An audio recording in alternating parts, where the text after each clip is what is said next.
Baik, Assalamualaikum warahmatullahi wabarakatuh. Halo semuanya, perkenalkan saya Hanan Yumna Zakia dengan NIM G00252331 dari kelompok A7. Baik, pada kesempatan kali ini saya akan mempresentasikan 3 laporan tentang ossa vertebrae, plexus brachialis, dan regio femoralis yang masing-masing akan dikaitkan dengan kasus nyata. Baik, langsung saja kita ke skenario laporan pertama, yaitu Tok Dalang 65 tahun datang ke rumah sakit A dengan keluhan nyeri di bagian punggung bawah sejak 1 minggu yang lalu. Dokter mengatakan bahwa terdapat gangguan struktur pada tulang belakang Tok Dalang. Jelaskan struktur anatomi vertebrae meliputi ossa, ligamenta, dan artikulasionya. Nah, pada skenario ini akan berkaitan dengan kolumna vertebralis. Nah, susunan umum kolumna vertebralis atau tulang belakang merupakan sumbu utama tubuh manusia yang menopang kepala, batang tubuh, dan ekstremitas. Secara anatomi, kolumna vertebralis terdiri dari 33 ruas tulang atau vertebrae yang nantinya akan dibagi menjadi 5 bagian. Untuk bentuk 3D-nya adalah seperti ini.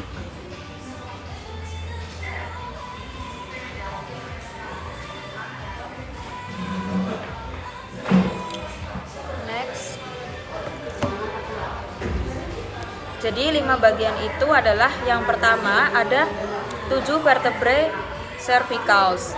Selanjutnya di daerah punggung terdapat 12 vertebrae thoracicae. Lalu di bagian sekitar pinggang terdapat 5 vertebrae lumbals. Lalu juga terdapat 5 vertebrae sacrals yang menyatu membentuk os sacrum seperti pada gambar ini. Serta terdapat 4 vertebrae coccygeae yang menyatu menjadi os coccygeus di sini.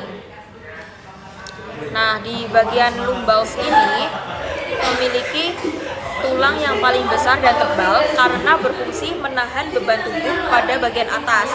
Inilah sebabnya mengapa keluhan nyeri punggung bawah sering terjadi di area tersebut.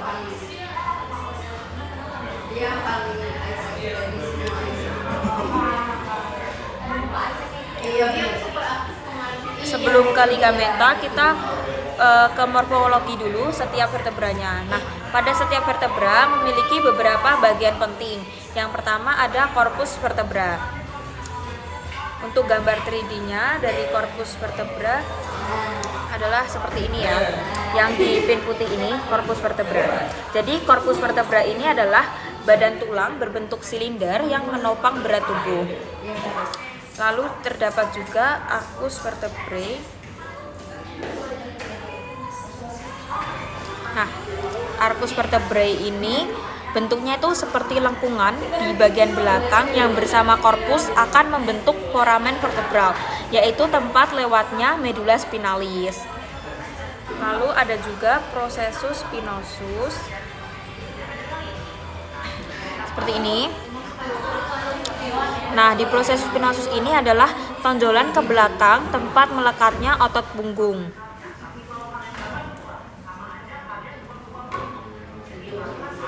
Selanjutnya ada processus transversus. Nih. Nah, processus transversus ini adalah tonjolan ke kanan kiri yang akan melekatnya otot dan ligamen. Selanjutnya terdapat processus articularis superior. Ini seperti ini. Dan juga ada processus articularis inferior. Di inferior sebelah sini. Nah, processus articularis superior et inferior ini sebagai tempat terbentuknya sendi antar vertebrae. Nah, dari keseluruhan foramen dari setiap vertebra akan membentuk kanal panjang yang disebut canalis vertebralis. Itu sebagai tempat perlindungan bagi sumsum tulang belakang. Next, kita ke ligamenta columna vertebralis.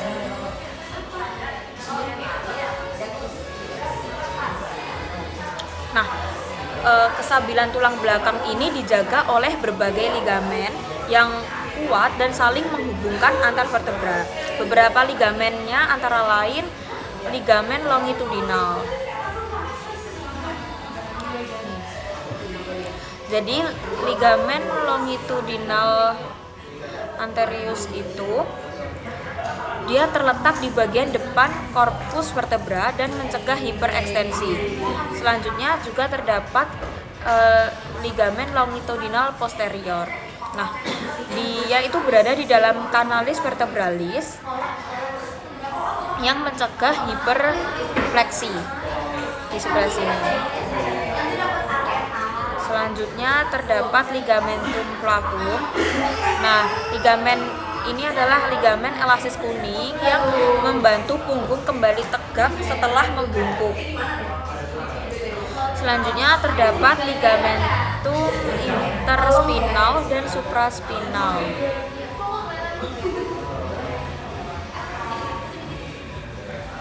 Nah, ligamen interspinal dan supraspinal ini adalah berfungsi untuk menghubungkan prosesus spinosus dan menjaga agar vertebra itu tidak bergeser berlebihan.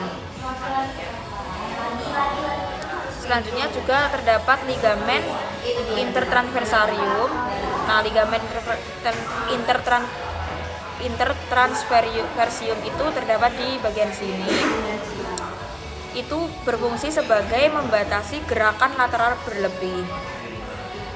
Ini untuk letak-letaknya tadi, ligamentum flavum, ligamentum supraspinal, ligamentum interspinal, ligamentum intertransversium, ligamentum longitudinal anterius, dan ligamentum longitudinal posterius.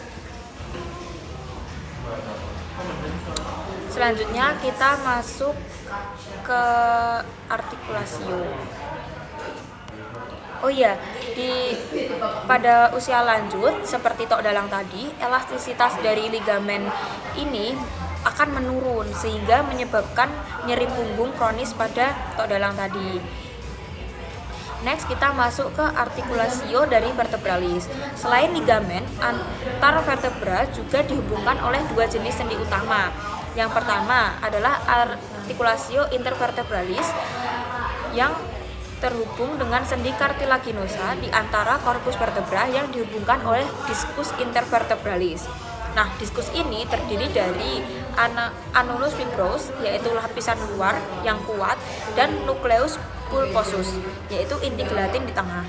Fungsinya adalah sebagai bantalan kejut saat bergerak atau duduk. Selanjutnya terdapat artikulasio zika poplitealis. Nah, ini adalah sendi sinovial datar antara processus articularis superior dan inferior yang memungkinkan gerakan rotasi, fleksi, atau menekuk serta ekstensi.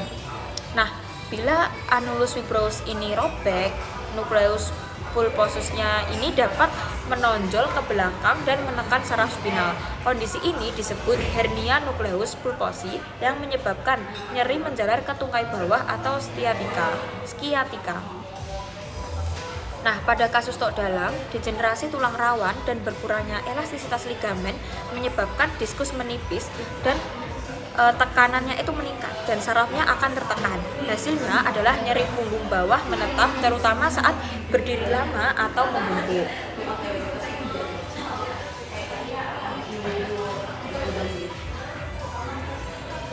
Lalu juga ada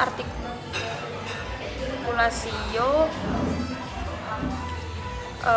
atlanto-occipitalis yang berfungsi menggerakkan kepala ketika mengangguk. Lalu juga terdapat artikulasio atlanto-axialis yang menggerakkan kepala berputar. Nah, pada kolumna vertebralis ini tadi kan terdiri atas 3 komponen penting, yaitu ossa sebagai penopang, ligamenta sebagai penstabil, dan artikulasio sebagai penggeraknya. Gangguan pada salah satunya akan mengubah fungsi keseluruhan sistem, serta pada usia lanjut degenerasi menyebabkan lumbalgia seperti pada tok dalang tadi. Next, kita lanjut ke laporan kedua. Nah, laporan kedua ini, seorang anak bernama Dudung, usia 9 tahun, datang ke IGD setelah jatuh dari pohon mangga. Ia terjatuh dengan posisi miring ke kiri. Saat ini, Dudung mengalami kelemahan gerak dan kehilangan sensasi di sepanjang lengan kirinya. Dokter mencurigai adanya cedera pada plexus brachialis kirinya. Nah, jelaskan rangkaian dan susunan dari plexus brachialis.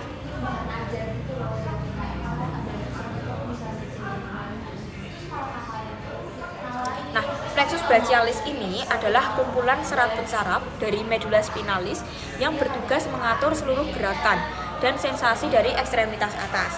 Plexus ini berfungsi menghubungkan sistem saraf pusat dengan otot-otot bahu, lengan, dan tangan. Nah, plexus brachialis ini berasal dari rami ventral saraf spinal C5 sampai dengan T1. Dari medula spinalis, saraf-saraf ini keluar melalui foramina intervertebralia. Kemudian berjalan di antara otot scalenus anterior dan scalenus medius di leher bawah, lalu menuju ke fossa axillaris atau ketiak bersama arteria axillaris. Nah, letak ini membuatnya terlindungi tetapi juga rentan cedera bila terjadi tarikan ekstrim pada bahu. Nah, untuk susunan dan pembagiannya secara berurutan, plexus brachialis ini memiliki 5 komponen. Yang pertama adalah radices atau akar, ada C5, C6, C7, C8, dan T1. Selanjutnya di bagian trunci atau batang terdapat superior, medius, dan inferior. Lalu di divisions atau cabang-cabangnya terdapat anterior dan posterior, dan fasciculi atau kumpulan serabut itu ada lateral, posterior, dan medial. Lalu di rami terminal cabang akhir terdapat 5 saraf utama. Yang pertama adalah nervus musculotaneus atau otot fleksor lengan atas. Nervus axillaris terdapat musculus deltoideus dan musculus teres minor. Lalu nervus radialis yaitu sebagai otot ekstensor dan nervus medianus sebagai otot fleksor pergelangan tangan. Selanjutnya terdapat nervus ulnaris yaitu sebagai otot intrinsik tangan. Nah, setiap saraf ini memiliki fungsi motorik dan sensorik yang khas.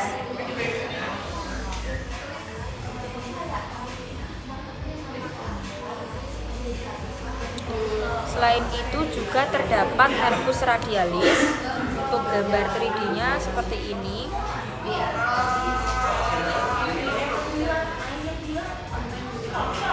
Ini nervus radialis.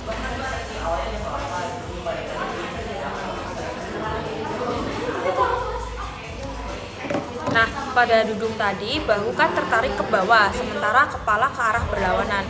Gerakan ini menyebabkan peregangan berlebihan pada trunkus superior, yaitu C5 sampai C6, dan menimbulkan paralisis Erbs-Duchenne. Nah, tanda klinisnya tadi kan sangat khas, yaitu lengan menggantung di tubuh, bahu dalam posisi aduksi dan rotasi interna, siku ekstensi, pergelangan tangan, pronasi. Kondisi ini bisa disebut sebagai waiter stiff position. Otot yang lumpuh meliputi musculus deltoideus, musculus biceps brachii, musculus brachialis, dan musculus supinator. Area sensorik yang hilang biasanya di bagian lateral bahu dan lengan atas. Pada plexus brachialis, ini tadi kan merupakan jaringan vital yang mengontrol seluruh fungsi lengan dan tangan. Selanjutnya kita masuk ke laporan 3. Laporan 3, Minho, usia 33 tahun, merupakan seorang atlet lari cepat atau sprint. Suatu hari ketika sedang berlatih, Minho tiba-tiba mengeluh nyeri hebat di tungkai kanan atasnya. Berdasarkan kasus tersebut, jelaskan anatomi regio femoralis meliputi ossa, musculi, dan inervasi. Ini adalah regio femoralis.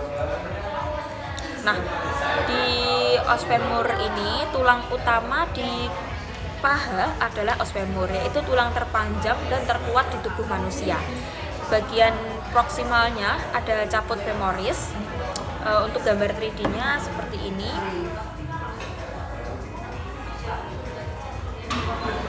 Ini adalah gambar dari os femoris.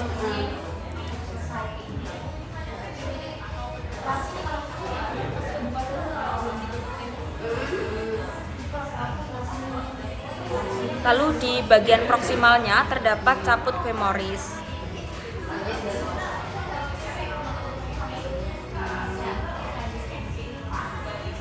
Nih, caput femoris ini akan berartikulasio dengan acetabulum.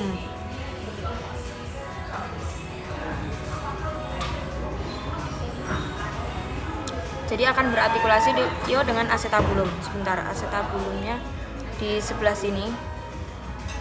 Jadi ini adalah acetabulum berartikulasio dengan caput femoris. Dia akan membentuk artikulasio coxae. Sedangkan pada bagian distalnya terdapat condylus medialis dan lateralis yang berartikulasio dengan tibia dan patella membentuk artikulasio genus.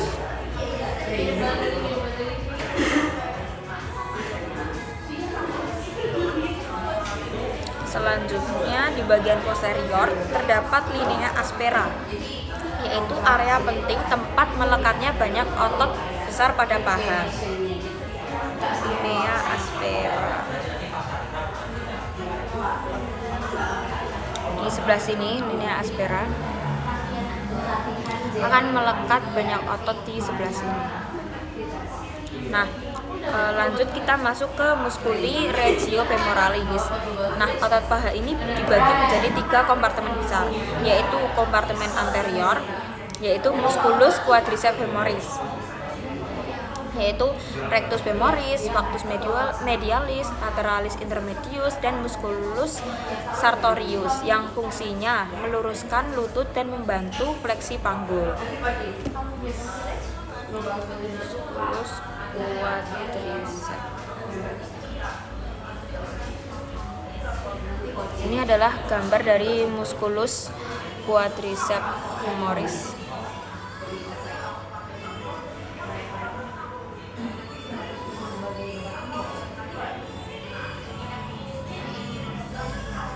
Lalu terdapat musculus sartorius di sebelah sini. Musculus sartorius ini berfungsi untuk meluruskan lutut dan membantu fleksi panggul. Selanjutnya di kompartemen medial terdapat musculus adductor longus, brevis, magnus, dan musculus gracilis. Fungsinya adalah menarik paha ke dalam atau aduksi.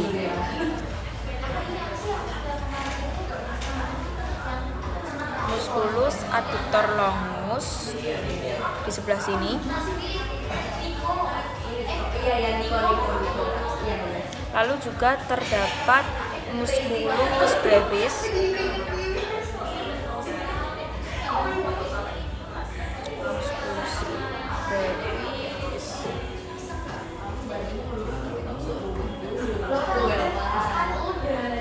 musculus adductor brevis. Seperti ini. Lalu ada musculus magnus,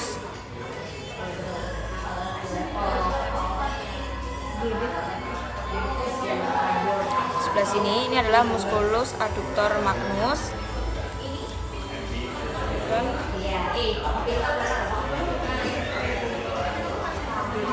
dan terdapat musculus gracialis.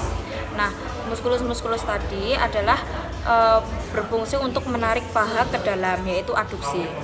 Selanjutnya kita masuk ke kompartemen posterior.